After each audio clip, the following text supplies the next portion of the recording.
ETF index mutual funds నేర్చుకుని stock మార్కెట్లో రాణించాలనుకుంటున్నారా? వెంటనే ఈ నెంబర్కి కాల్ చేయండి. నమస్తే నల్లి గారు. నమస్తే అండి. నమస్తే. ఫ్లైట్ క్రాష్ అయింది, ఎయిర్ ఇండియా ఫ్లైట్. చూసాం, మనం చాలా బాధపడ్డాం, దిగులు పడిపోయాం. ఏంటి దేవుడా ఇట్లా జరిగిపోయింది అనుకుని ప్రతి ఒక్కరం కృంగిపోయాం. అందులో ఉన్న ప్రతి ఒక్కరిది ఒక్కొక్క స్టోరీ. దీన్ని మనం రకరకాలుగా బయటకు వచ్చిన స్టోరీని వచ్చినట్టుగా మాట్లాడుకుంటున్నాం. ఒక సైకాలజిస్ట్గా మీ ఒపీనియన్ ఏంటండి? నేను మా ఇంట్లో ఒక చిన్న ఇన్సిడెంట్ చూశానండి. రేపటి రోజున అంటే అమ్మో, ఇప్పటి వరకు నువ్వు కూడా ఎన్నిసార్లు ఫ్లైట్లలో వెళ్ళావు అమ్మో అంటే ఆల్రెడీ జరిగిపోయిన దాన్ని ఫ్యామిలీ మెంబర్స్ తీసుకుంటున్నారనమాట. మనం ఎన్నిసార్లు వెళ్ళుంటాం, అంటే అంటే వాళ్ళు ఎలా తీసుకున్నారా అని నాకు ఒక్కసారి మైండ్ కనిపించింది, నా మనసు కనిపించిందండి.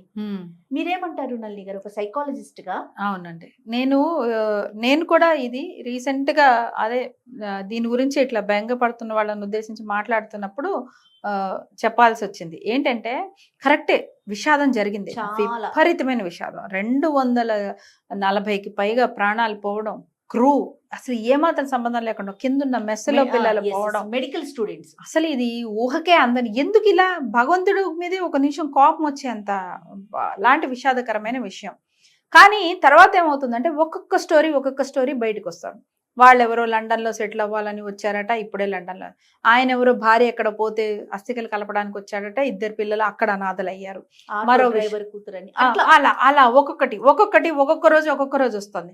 దానివల్ల ఏమవుతుందంటే అండి, నేను ఒకటే చెప్పాను, 240 పైన జీవితాలు పోయాయి, ప్లస్ కింద అందరినీ కలుపుకుంటే కూడా ఒక్కొక్కడిది ఒక్కొక్క స్టోరీ. ఖచ్చితంగా కదా. అంటే విపరీతం విషాదానికి, ఇంకా ఇది అంతే కదా, చావు అనేది ఇంకా విషాదానికి అంతిమ ప్లేస్ కదా, లాస్ట్ ప్లేస్ అది. అంటే ఇన్ని విషాదకరమైన వార్తలు, ఇన్ని విషాదకరమైన విషయాలు, నేపథ్యాలు, ఇవి మనకేమవుతుంటే సోషల్ మీడియా వల్ల మనం ఇది కన్జ్యూమ్ చేసి మనం తెలియకుండానే మనలో ప్రయాణం పట్ల, పర్టికులర్గా ఫ్లైట్ పట్ల కానీ వీటి మీద మనం ఒక భయాన్ని క్రియేట్ చేసుకోవడం అయిపోతుంది. సో ఇది మనకి తెలియకుండానే మనలో ఒక ఫోబియా క్రియేట్ చేస్తుంది. చనిపోయిన వారు చనిపోయారు, వాళ్ళ ఆత్మకు శాంతి చేకూరాలని మనం మనస్ఫూర్తిగా కోరుకోవాలి. అక్కడతో అది ఆ కాంటెంట్ కన్జ్యూమ్ చేసుకోవడం ఆపుకోవాలండి. మనం ఒక్కొక్క చోట మనకి తెలియాలి, ఎక్కడ కాంటెంట్ కన్జ్యూమ్ చేసుకోవాలో ఆపడం మనకి తెలియాలి. మీకు ఇంకా వస్తూనే ఉంటే మీరు కన్జ్యూమ్ చేస్తుంటే ఏదో ఒక ఫ్యామిలీ నేపథ్యం మన ఫ్యామిలీతో సింక్ అయ్యే అవకాశం ఉంటుంది. అప్పుడు ఏమవుతుంది, మీకు ఎగ్జాంపుల్ చెప్తాం. మనం ఏదైనా ఒక సినిమా చూస్తూ ఉంటాం, మనం అది సినిమా అని తెలుసు, అది అయిపోతుందని తెలుసు, 2.5 గంటలు అని తెలుసు, ఆ పాత్ర దాని యాక్టింగ్ అని తెలుసు, అయినా మనం ఎక్కడో కనెక్ట్ అయ్యి మనకి కన్నీళ్ళు వచ్చేస్తాయి. అవునండి, ఏడుస్తాం. మనం ఒక్కోసారి చూసిన సినిమాలో అది అవుతుందని తెలిసి కూడా మళ్ళీ మనం ఏడుస్తూ ఉంటాం. ఎందువల్ల అంటే ఆ పాత్రలో మనకి తెలియకుండానే మనం ఆ పాత్రతో మన జీవితాన్ని కూడా ముడివేసుకొని, అరే మనకే ఇలా జరుగుతోంది అని ఒక భావించి మనకి తెలియకుండానే ఏడుపు వచ్చేస్తూ ఉంటుంది. అంటే మనిషికి తొందరగా ఆ ప్లేస్లో వాళ్ళని పెట్టుకొని తను ఊహించుకునే లక్షణం ప్రతిసారి ఉంటుంది. ఎంపతి అనుకోండి, సింపతి అనుకోండి, ఏదైనా కారణంగా దీనివల్ల. ఇప్పుడు ఇవన్నీ తెలుసుకుంటూ ఉంటే ఏమవుతుందంటే మన కుటుంబంలో కూడా ఏదో ఒక నేపథ్యం జరగచ్చు. ఇప్పుడు మీరు ఇందాక అన్నట్టు వర్క్ ఉంది, మీరు ఫ్లైట్ ఎక్కి ఇంకో చోటకి వెళ్లాల్సి వస్తుంది. ఇప్పుడు ఈ కుటుంబంలో వాళ్ళ ఆ అమ్మాయి ఎవరో అలా ఫస్ట్ జాబ్ కోసం వెళ్ళిందనో మరొకటనో వింటేటప్పటికి ఏమవుతుంది, ఇంకా ఇంట్లో ఉన్న వాళ్ళకి కానీ మనకు కానీ భయం. ఏమైపోతే మనం కూడా ఇలా ఎక్కిన వెంటనే అది అయిపోతే మన వెనకాల వాళ్ళు ఏమవుతారు అనే ఒక భయానికి మనం లోనయ్యే అవకాశం ఉంటుంది. సో ఇలాంటి ప్రతి ఒక్కరు వెళ్ళి అంత చెక్ చేయలేం. మెయిన్ థింగ్ ఏంటంటే భయం తప్ప దీని నుంచి మనం ఇంకేం రాదు.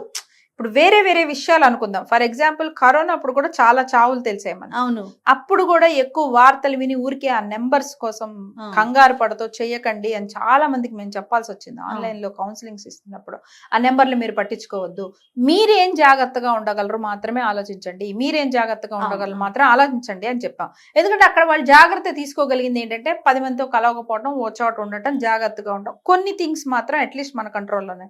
ఇప్పుడు ఇలాంటి విషయాల్లో ఏముంటాయండి మన కంట్రోల్లో థింగ్స్? అసలు ఫ్లైట్ ఎక్కాము, మన ఇంజిన్ చెక్ చేయగలుగుతామా? అది బాగవుతుందో లేదో చూడగలుగుతామా? కొత్తగా ఏమైనా ఈ సోషల్ మీడియాలో వస్తున్నాయి, మీరు బుక్ చేసుకునేటప్పుడు దాని వెనక్కి వెళ్ళి దాని రిజిస్ట్రేషన్ ఇయరు ఇవన్నీ మీరు కనుక్కోండి అని అంటున్నారు. మనం ఇప్పుడు ఎన్ని వందల ట్రైన్లు బస్సులు ఎక్కామండి, మనం ఎన్నిటికీ ఇలా చేయగలుగుతాం చెప్పండి? 5 నిమిషాలు 10 నిమిషాలు అయ్యే పని అసలు అందరికీ పోని అనుకుందాం, నేను 5 నిమిషాలు తీసుకుంటా, పావు గంట తీసుకుంటాను. ప్రయాణించే ఎంతమంది దగ్గర అలాంటి ఒక యాక్సెస్ ఉంటుంది, అంత నాలెడ్జ్ ఉంటుంది, ఇవన్నీ మనం చేయగలుగుతామా? అసలు ప్రాక్టికల్ గా కుదిరే విషయాలే కుదురుతుందా ఇవన్నీ? రేపొద్దున ఆఫీస్ లో మా బాస్ నంత వెళ్ళమన్నారు మీటింగ్ కి, కాదు సార్ ఈ ఇంజన్ మోడల్ ఇది ఉంది కాబట్టి నేను ఈ ఇంజన్ మోడల్ ఉన్నది ఎక్కను, ఈ ఇంజన్ మోడల్ మాత్రం ఉన్నదే ఎక్కుతానని చెప్పగలిగే కంట్రోల్ ఎంప్లాయీకి ఉంటుందా అండి? ఇవన్నీ ప్రాక్టికల్ గా జరిగే విషయాలేనా? సో ఇక్కడ ఇలాంటి సందర్భాల్లో మన కంట్రోల్లో ఏం ఉండదు. మళ్ళీ మనకు అవసరం అయితే మనం ఫ్లైట్ ఎక్కాల్సిన దూరం అయితే ఫ్లైటే ఎక్కాలి, రైలు ఎక్కాల్సిన దూరం అయితే రైలే ఎక్కాలి, బస్ ఎక్కాల్సిన దూరం అయితే బస్సే ఎక్కి వెళ్ళాలి. ఇది కాదని ఎట్లా వెళ్తాము? కార్లలో వెళ్తుంటే యాక్సిడెంట్లు అవ్వట్లేదా? ట్రైన్ యాక్సిడెంట్లు అవ్వట్లేదా? ఫ్లైట్ వెళ్తే ఫ్లైట్ అవ్వట్లేదా? పడవలో వెళ్ళిపోతే మునిగిపోవట్లేదా? ఇవాళ చూసాం కదా, గోవాలో పడవ మునిగిపోయింది, 40 మంది పైగా చనిపోయారు, 80 మంది గల్లంతయ్యారు, 40 మంది మాత్రం కనీసం కాపాడగలిగారు లేదా శవాల వరకు దొరికాయి. అది చూడలేదా? అసలు ఈ విమానం ఇన్సిడెంట్ జరిగిన నెక్స్ట్ ఇన్సిడెంట్ ట్రైన్, తర్వాత రోజే ట్రైన్ డీరైలేరు కదా, అందుకే దీన్ని ప్రమాదం అన్నారు. ఏమి మీరు నేను కంట్రోల్లో ఏమీ లేకుండా అనుకోకుండా మనం ఎక్స్పెక్ట్ చేయకుండా జరిగే సంఘటన కాబట్టి దాని పేరు యాక్సిడెంట్ అన్నారు. అసలు మీరు మీడియాకి ఏం చెప్పదలుచుకున్నారు నల్లి గారు, మీ ఒపీనియన్? సో మీడియా ఎన్నైనా వేస్తుంది, అది వాళ్ళ బాధ్యత, అది వాళ్ళ పని. ఒకళ్ళ గురించి తెలిసింది, వాళ్ళ నేపథ్యం తెలిసింది అంటే ఖచ్చితంగా మీడియా వాళ్ళు దాని గురించి వేస్తారు. మేబీ కుటుంబానికి కూడా కొంచెం సాంత్వనం ఉంటుందేమో, అరే మన గురించి మన వాళ్ళ గురించి కూడా ఒక 2 మాటలు చెప్పారులే అని వాళ్ళు కూడా కొంచెం ఒకసారి చూసుకొని వాళ్ళు కూడా ఒక సాంత్వనం పొందుతారేమో. అది వాళ్ళ తప్పు కదా, అది వాళ్ళ పని. కానీ ఇండివిజువల్ గా అది మన మానసిక స్థాయి మీద ఎలా ప్రభావం చూపిస్తున్నది ఎవరికి వాళ్ళు చెక్ చేసుకోండి అని నేను చెప్తున్నాను. ఇది అన్నిటికీ అప్లై అవుతుంది. రోడ్డు ప్రమాదాల వల్ల చనిపోయే చావులే ఎక్కువగా చూస్తూ ఉంటాం. సో అలా అని మనం రోడ్డు మీద ప్రయాణించడం ఆపడం లేదు కదా, మన పనులు ఆపుకోలేం, మన జీవితాన్ని ఆపుకోలేం కదా. సో ఏమైనా సరే ఇలాంటి ప్రమాదాలు ఏవైనా సరే ఎక్కువగా కన్జ్యూమ్ చేయకూడదు. 1-2 చూసినప్పుడు దాని నుంచి మనం ఏం జాగ్రత్తలు తీసుకోగలం అన్నంత వరకు మాత్రమే మనం ఆలోచించుకోగలగాలి తప్ప అంతకుమించి ఎక్కువ ఈ నెగిటివ్ కాంటెంట్ కన్జ్యూమ్ చేసుకుంటే మనకి ఏంటంటే మన మానసిక స్థాయి మీద అది డెవలప్ అయ్యి తెలియకుండా, అంటే ఎవరు ఎంత వల్నరబుల్ అనేది వాళ్ళకు కూడా తెలియదండి. అంటే ఏదైనా ఒక విషయం నా మీద ఎంత ప్రభావం చూపిస్తుంది అనేది నాకు కూడా తెలియదు, చెప్పలేను. అది నా మీద ప్రభావం చూపించేంత వరకు కూడా మనకు అర్థం కాదు. సో అందుకని ఆ జాగరూకతతో ఉండాలి. కొన్ని మనకి తెలుస్తుంటే అమ్మో ఇలాంటివి నేను భరించలేను, నాకు రాత్రిపూట కళ్ళు వస్తానేమో, ఇలాంటిది నేను ఒకసారి విన్నానంటే నాకు చాలా రోజులు భయం ఉంటుంది, కొన్ని మనకి తెలుస్తుంటాయి. So please have a check. At the same time be aware that అది ప్రభావం ఉండొచ్చు అనే విషయాన్ని గుర్తుపెట్టుకొని మనం దాన్ని ఎక్కువ కన్జ్యూమ్ చేయకుండా, ఎక్కువ ఆలోచించకుండా ఇది చూసి మళ్ళీ ఒకళ్ళకొకళ్ళు పంపిస్తూ ఉంటారు. ఇది ఒక ప్రాబ్లం కరెక్ట్ చెప్పారు. షేర్ చేస్తూ ఉంటారు. ఎక్కువ సార్లు మనం చూస్తుంటాం, అయ్యో చూసారా అని. నువ్వు చూస్తేనే నీకు బాధ అనిపిస్తుంది, అయ్యో అనిపించింది, షాక్ అనిపించింది. మళ్ళీ నువ్వు ఇంకొకళ్ళకి పంపిస్తున్నప్పుడు, ఇలా ఫ్యామిలీ గ్రూపుల్లో ఫ్రెండ్స్ గ్రూపుల్లో పంపిస్తున్నప్పుడు ఎవరి మానసిక స్థాయి ఎలా ఉంటుంది అనేది మనం చెప్పలేం. కాబట్టి దయచేసి అలాంటివి మనం మానుకోవాలి.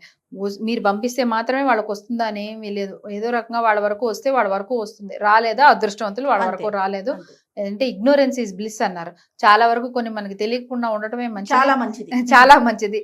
తెలిసిన విషయాల పట్ల మనం ఎంత జాగ్రత్తగా తీసుకోవాలి. రోడ్ యాక్సిడెంట్ అంటే మనకు తెలుస్తుంది, ఇంత స్పీడ్ లో వెళ్ళాలి, ఇటే వెళ్ళాలి, ఈ రోడ్డు బాగాలేదు, ఇక్కడ జాగ్రత్తగా ఉండాలి.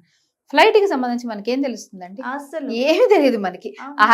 టికెట్ ఇచ్చి ఎక్కి కూర్చోవడం తప్ప, ఏసీ పనిచేస్తుందా లేదా, నొక్కితే ఆమె వస్తుందా లేదా, ఎయిర్ హోస్టెస్ వస్తుందా లేదా తప్ప మిగతా ఏది మన కంట్రోల్లో ఉండదు. సో అలాంటి వాటికి సంబంధించి మనం ఎక్కువ ఆలోచించి ఎక్కువ చూసి భయపడకూడదు. Right, thank you so much. Thank you.